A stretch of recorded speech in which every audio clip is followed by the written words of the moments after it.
ప్రభునందు నాకు అత్యంత ప్రియమైనటువంటి వారులారా, మన ప్రభువును రక్షకునేటువంటి యేసుక్రీస్తు వారి యొక్క శుభనామంలో మీ అందరికీ నా హృదయపూర్వకమైన శుభములు వందనములు తెలియజేస్తున్నాను. ఉదయకాల సమయంలో దేవుని వాక్యాన్ని ధ్యానం చేసుకుందాము.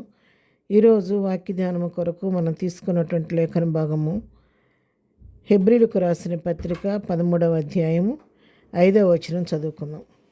ధనాపేక్ష లేని వారై మీ కలిగిన వాటితో తృప్తి పొంది నిన్ను ఏమాత్రమున విడువను, నిన్నెన్నడను ఎడబాయును అని ఆయనయే చెప్పాను కదా. అవును పిల్లారా, మన ప్రభు ఆయన ఎన్నడూ మన ఏమాత్రం విడిచిపెట్టే దేవుడు కాదు, ఎన్నడను ఎడబాసే దేవుడు కాదు. విడువని ఎడబాయని దేవుడు మనకు తోడుగా ఉన్నాడు. క్రింది వచనాల్లో మనం చూస్తే 8వ వచనం, యేసు క్రీస్తు నిన్న నేడు ఒకటే రీతిగా ఉన్నాడు, అవును యుగయుములకును ఒకటే రీతిగా ఉండును. ఆయన ఎప్పుడు ఎడబాయకుండా ఉంటాడంటే ఆయన నిన్న నేడు నిరంతరము ఉండే దేవుడు కాబట్టి, నిరంతరము మన ఎడబాయకుండా ఉండే దేవుడు, ఎన్నడూ విడువని దేవుడు మనకు తోడుగా ఉన్నాడు. ఈ లోకంలో మనం చూస్తున్న పరిస్థితులు ఏ విధంగా ఉంటున్నాయో, మరి ఎవరు మనల్ని చేయి విడిచినా విడువని దేవుడు మనతో ఉన్నాడు. మన కృంగిరి స్థితిలో మనకు తోడుగా ఉండే దేవుడు, బలహీనపడిన సమయంలో మనం బలపరిచే దేవుడు, నెమ్మది లేని సమయంలో మనకు నెమ్మది ఇచ్చే దేవుడు, దుఃఖంలో ఉన్న సమయంలో మనల్ని ఓదార్చే దేవుడు, ఆపదలో ఉన్నప్పుడు మనల్ని తప్పించే దేవుడు మనకు తోడుగా ఉన్నాడు. ఆయన ఎన్నడూ విడువని ఎడబాయని దేవుడు. మరి ఈ లోకంలో వాక్యం వింటున్నటువంటి ప్రియులారా, ఈ దినం నీ జీవితంలో నువ్వు ఎటువంటి పరిస్థితుల్లో ఉండి ఈ వాక్యం వింటున్నావో నాకు తెలియదు, కానీ నాకెవరూ లేరు, నన్ను ఆదరించేవారు లేరు, నన్ను ధైర్యపరిచేవారు లేరు, నన్ను ఆదుకునే వాళ్ళు ఎవరు లేరని అనుకుంటున్నావేమో. ఒకవేళ ఈ లోకంలో నీకెవరున్నా లేకపోయినా ఆదరించే దేవుడు నీకు తోడుగా ఉన్నాడు. ఎన్నడు విడివని దేవుడు నీకు తోడుగా ఉన్నాడు. నేను ఎప్పుడు కూడా ఎడబాయని దేవుడు ఆయనకు తోడుగా నీడుగా ఇచ్చి నడిపిస్తున్నాడు. ఇక ముందు కూడా ఆయన నడిపిస్తాడు.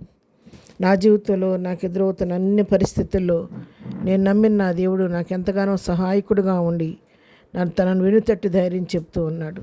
ప్రతి పరిస్థితికి ఆయన నాకు చాలిన దేవుడుగా ఉండి నా ఒంటరితనంలో నాకు తోడుగా నడిపిస్తున్న దేవుడు. నేను కృంగినప్పుడు నన్ను ధైర్యపరిచే దేవుడు, ఆదరణ లేని సమయంలో ఆదరించే దేవుడు, దుఃఖంలో ఉన్నప్పుడు ఓదార్చే దేవుడు, వ్యాధిగ్రస్తురాలుగా బలహీనగా ఉన్నప్పుడు నన్ను స్వస్థపరిచే దేవుడు, బలపరిచే దేవుడు. ఆయన కృప లేకపోతే ఈనాడో నశించిపోవలసిన దాన్ని కేవలం ఈ రోజు వరకు నేను సజీవంగా ఉండి ఈ విధంగా దేవుని వాక్యాన్ని ఇంకా ఇతరులకు ప్రకటించగలుగుతున్నానంటే అది కేవలం దేవుని యొక్క ఉచితమైన కృప, నన్ను బలపరుస్తున్న నా దేవుని ప్రేమ కృప మాత్రమే. ఆయన కృపను బట్టి మాత్రమే నేను ఎంతవరకు సజీవులుగా ఉండి ఈ విధంగా ప్రభు పరిచర్యలు నేను సాగగలుగుతున్నాను. ఆయన ఎన్నడూ విడిచిపెట్టిన దేవుడు, ఎన్నడూ ఎడబాయని దేవుడు ఆయన మనతో ఉన్నాడు. మరి మన పరిస్థితులను బట్టి కొన్నిసార్లు మనం కలివిలైపోతూ ఉంటాం, కానీ అలాంటి పరిస్థితుల్లో మనం శారీరకంగా దుఃఖపడటం కాదు, కానీ సహాయం చేయగలిగిన దేవుని వైపు మన మనసు త్రిప్పి, ప్రభు ఈ సమయం అందు నీవే నాకు అండా కొండ అష్టదుర్గమని ప్రభు పైన మనం అనుకొని ప్రభు సహాయం వేడుకుంటే ఆయన తప్పకుండా మనకు తోడుగా ఉండి మన అవసరతల్లో మనకు తోడుగా నడిపించే దేవుడై ఉన్నాడు. కృంగిపోవద్దు, దిగులు పడద్దు, చింతపడద్దు. అన్ని పరిస్థితికి చాలిన దేవుడు మనతో ఉన్నాడు. యుగయుగములు ఉండే దేవుడు మనతో ఉన్నాడు. విడువని ఎడబాయిన దేవుడు మనతో ఉన్నాడు. కాబట్టి అలాంటి దేవుని పైన ఆధారపడదాము. మన ప్రతి పరిస్థితికి ఆయన వైపే చూద్దాము. మన భారం ఆయన మీద మోపుదాము. ఆయన దగ్గర నుంచి సహాయం తీసుకొని ఆయన కృపలో బలపడి ముందుకు సాగిపోదాం. అటు కృపాధన్యత ప్రభు మనకు అందరికీ దయచేయను గాక. ఆమేన్. ప్రార్థన. ప్రేమగలిగిన తండ్రి, పరిశుద్ధుడైన మా ప్రియ ప్రభు అని పరిశుద్ధ పాదములకు వందనాలు. ఉదయకాల వాక్యాన్ని బిడ్డలందరినీ దీవించండి, ఆశీర్వదించండి. ప్రతివారు అవసరక్కర మీ నామలో తీర్చండి నాయన. ఎవరే సమస్యలో ఉన్నా వారి సమస్యలు పరిష్కరించండి. దుఃఖంలో ఉన్న వారిని ఓదార్చండి, సమస్యలను విడిపించండి.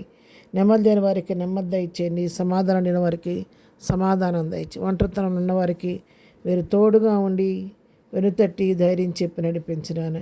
గుండె చెదిరిన స్థితిలో, కృంగిన స్థితిలో ఉన్నవారిని ఆదరణకర్తగా ఆదరించండి ప్రభు. ఉన్నానని ప్రతి వారిని బలపరచండి, ధైర్యపరచండి నాయన. స్తోత్రాలు.